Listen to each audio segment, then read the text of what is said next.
Hey Bears fans, are you really worried that none of our 3 second-round draft picks, Luther Burden III, AZ Trapillo, and Shamar Turner, have signed their rookie deals? Yet take a deep breath, because this isn't a Chick-a-Goonly issue. It's happening across the entire NFL. As of July 1st, less than 3 weeks before training camp opens on July 19th, only 2 of the NFL's 32 second-round picks have officially inked their contracts. Nationwide deals are stalled due to a rising demand for full guarantees, something agents and the Players Association have increasingly pushed for over the past couple seasons. If you've followed the Bears in recent years, you might recall that even our own second-rounders haven't always come fully guaranteed.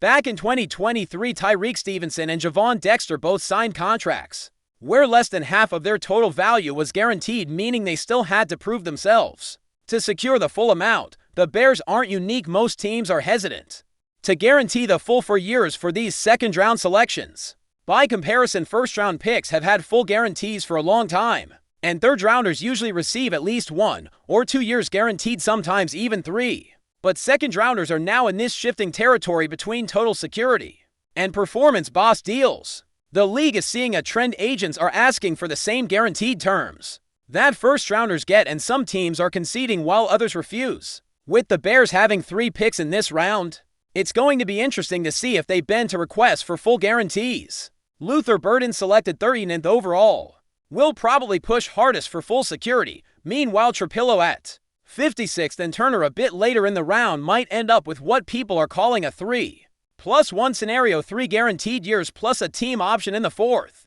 So should you be concerned? Probably not, unless something strange happens. Historically, these contract holdups resolve themselves right before rookie reporting day. Last year's second-rounders like Cale Williams and Rome Dunne waited until the last possible day to sign, but they did. In fact, not signing before camp isn't uncommon.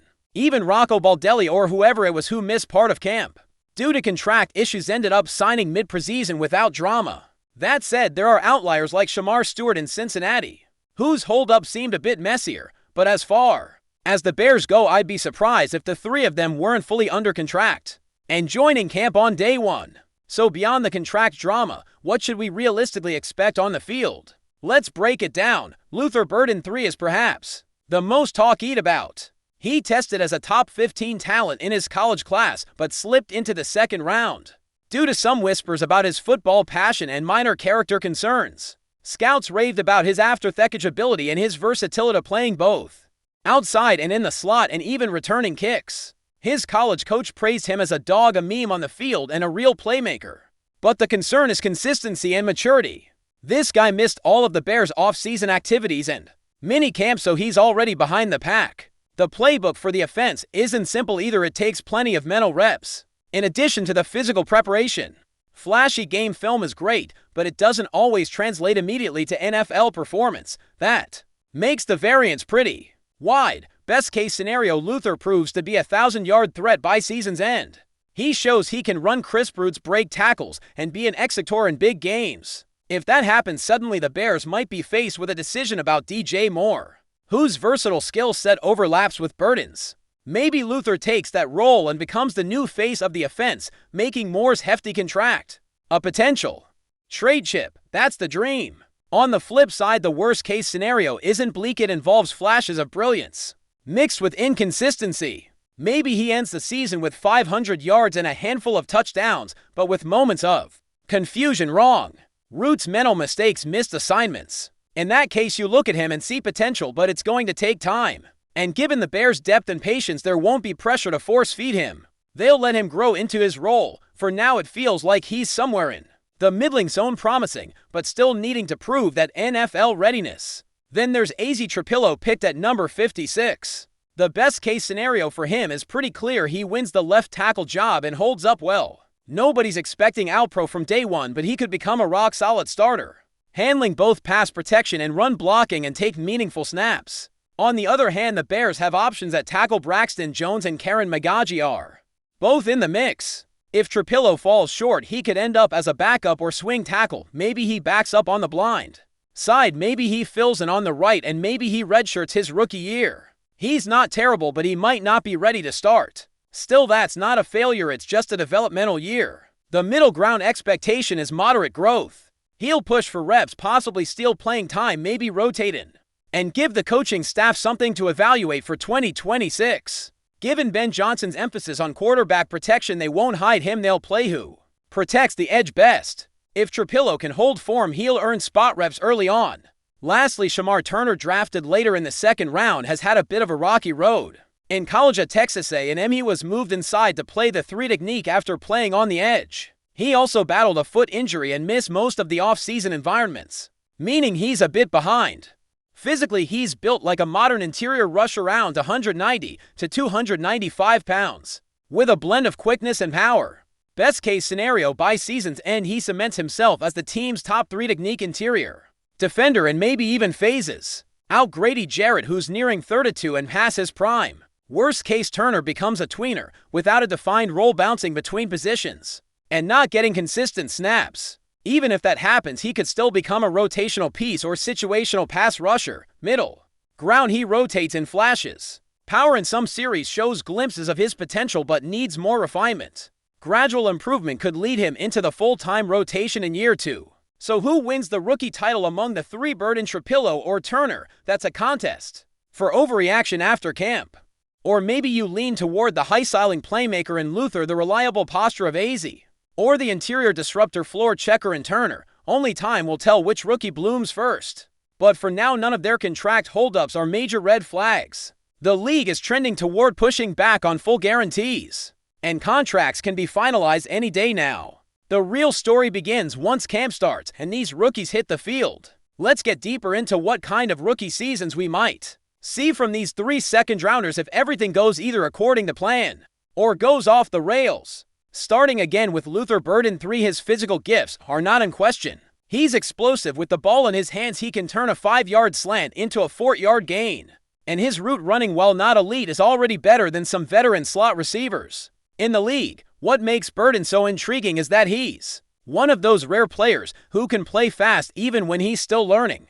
But the key will be how fast he picks up the mental side of the pro game, learning hot routes, timing with the quarterback, adjusting the zone looks mid-play, and refining his releases against press coverage. These are things that take time. If he struggles to adjust, he might find himself buried on the depth chart early, especially with veterans like DJ Moore and Tyler Scott in front of him. And Zaki is possibly gaining the trust of the coaches faster. But again, that's not a long-term indictment. If anything, it might buy him some time to develop out of the spotlight. Still, he's not the kind of player you draft at 39. If you're not planning to use him, Caleb Williams, assuming he's the starter, is going to need weapons who can create separation and give him easy throws. Burden does that. He just needs to be in the right place at the right time. There might be early growing pains, maybe some missed assignments or frustrating mental lapses. But as the season goes on and he gets more comfortable in the offense, he could easily have a late season breakout that reminds everyone why he was considered one of the steals of the draft. Think something like a 600-yard rookie year with 3 or 4 touchdowns, but a lot of that production coming in the second half. That would be a very encouraging sign for year 2. AZ Trapillo's situation is very different. Offensive line development doesn't usually show up in highlight reels, but it's arguably just as critical to the team's success. What Trapillo has going for him is that he played left tackle at a high level in college, and that's the hardest position to fill on the line. He's athletic, moves well laterally, and has the kind of long arms and nimble feet you want in a blindside protector. If he proves he can handle NFL edge rushers early, he's going to be hard to take off the field, but don't be shocked if he doesn't start week 1. The Bears might prefer to ease him and maybe giving Braxton Jones the initial nod, while Trapillo rotates in during blowouts or injury fill-ins. Still, the moment he starts stringing together a few good practices in camp, that coaching staff is going to start thinking seriously about making the switch. The worst-case scenario for Trapillo isn't that he's a bust, it's that he ends up as a backup for most of the season and doesn't get enough real reps to evaluate. That's always a risk when you have depth on the line, but that's also part of the NFL learning curve. He might need a year in the weight room to get stronger, especially with bull rushers. He might have footwork issues that need refining, and he's coming into a system with a new offensive coordinator who might ask tackles to do different things than he did in college. More zone blocking, more pulls, more communication with tight ends and guards. That stuff takes time. Ideally, by mid-season, he's pushing for starter reps, and by the end of the year, he's either starting or has made it clear he should be in the mix next year. If he finishes the season with a few starts under his belt and no major breakdowns, that's a solid rookie year for an offensive lineman. Now for Shemar Turner, the challenge is role definition. The Bears drafted him to be a disruptive force on the interior, but he's still a bit raw in terms of technique. His get-off is solid, he's got a strong base, and his hands are violent. But he needs to refine his counters and learn to shed blocks faster. In college, he could rely on athleticism to beat guards and centers. In the NFL, everyone is strong and fast, so he'll need to improve his pad level, keep his balance better, and stay more disciplined. With his run fits, early in the season he might be used situationally on passing downs or in certain fronts, where they want more quickness on the interior. But the hope is that by the final stretch of the season, he's showing he can handle full series, not just specific assignments. The best case scenario is that Turner surprises everyone and becomes a key rotation piece right away. Maybe he racks up 3 or 4 sacks, creates pressure consistently, and looks like a future full-time starter. That would be huge, especially with the aging Grady Jarrett starting to decline. Turner is the type of player who could be the next big piece of this defense if his development goes well, but again, patience will be key. The worst case is that he looks a bit lost, doesn't earn consistent reps, and has to spend most of the season on the bench or in specialized packages. That wouldn't be ideal, but it also wouldn't be catastrophic. Defensive linemen often take longer to develop. Even top picks need time to adjust to the speed and complexity of NFL blocking schemes. Ultimately, none of these players need to be stars immediately, but the Bears do need to see enough flashes to justify the draft capital they spent. For Burden, that means a handful of explosive plays, showing that he's capable of becoming a number 1 or 2 receiver. For Trapillo, it's showing that he can anchor in pass protection and not get bullied by elite edge rushers. And for Turner, it's creating chaos in the backfield a few times and holding his ground in the run game. If all 3 show growth over the course of the year, that's a huge win. If even one becomes a consistent starter, by the end of the season you're ahead of the curve. Now the wild card in all of this is how much Caleb Williams' development impacts these rookies. A confident, composed quarterback can elevate everyone around him. If Caleb builds chemistry with Burden, that could fast-track Burden's role in the offense. If he trusts Trapillo to protect his blind side, the rookie might get more leeway from the staff. If the offense sustains drives and stays on the field, it gives the defense more rest and lets someone like Turner attack in better situations. These things are all connected. So even if these rookies are behind, now they could catch up fast once the preseason begins. And let's not forget about injuries. Every year guys go down. That opens doors. Someone on the line pulls a hamstring. Trapillo steps in. A wide receiver tweaks something. Burden gets extra reps. A lineman can't go on 3rd downs. Turner's number gets called. The season is long and unpredictable. All it takes is one big moment for a rookie to announce himself. That's why the Bears coaching staff will be watching closely, not just for who's the most polished today, but who has the tools to explode tomorrow. So yeah, it's July and the contracts aren't signed yet, but the real story isn't about the paperwork. It's about what happens when these guys put on the pads, line up across from veterans, and start proving themselves. Whether they start slow or come out firing, what matters most is that by week 17, we're talking about them as key contributors to the future of this franchise. The Bears have invested heavily in this draft class, and now it's time to see if that investment pays off, not just in potential but in production.